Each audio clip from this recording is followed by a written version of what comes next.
I returned home from a business trip to find my 5-year-old niece barely breathing.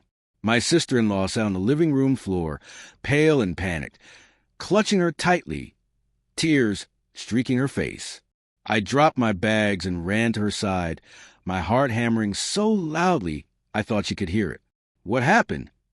I asked urgently, my hands hovering over her tiny body. She gasped out, She was playing near the stairs. She slipped.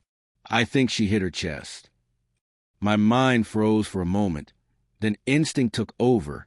I checked her pulse. It was faint, but there. Her lips were turning blue, and every second stretched out like an eternity. I lifted her onto the couch and called 911, whispering soothingly, "It's okay. You're safe.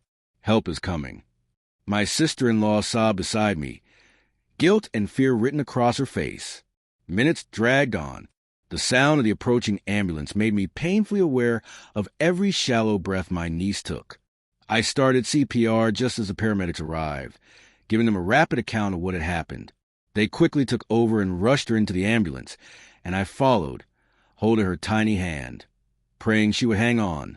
At the hospital, they wheeled her straight into the trauma unit.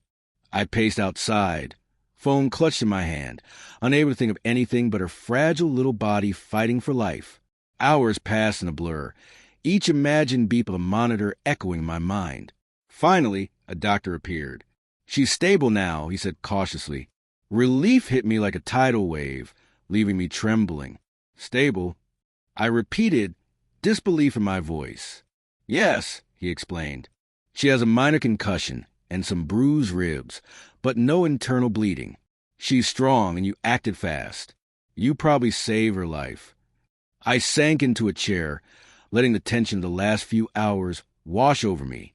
My sister-in-law approached, still crying, clutching my arm. "I should have watched her better," she whispered. I shook my head, tears running down my own cheeks.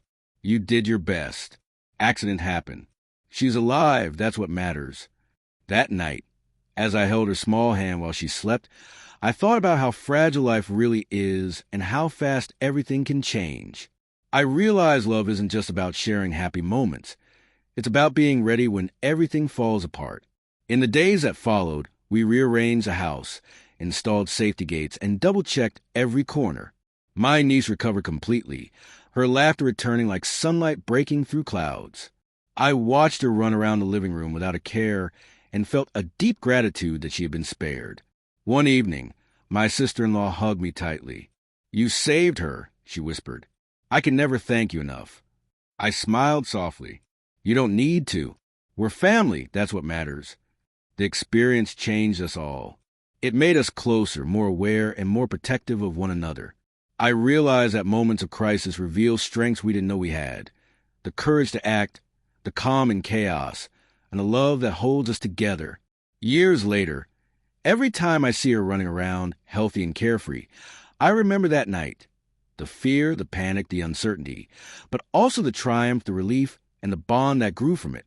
That night reminded me that life can change in an instant, but courage, love, and family give us the strength to face it, even in the darkest moments.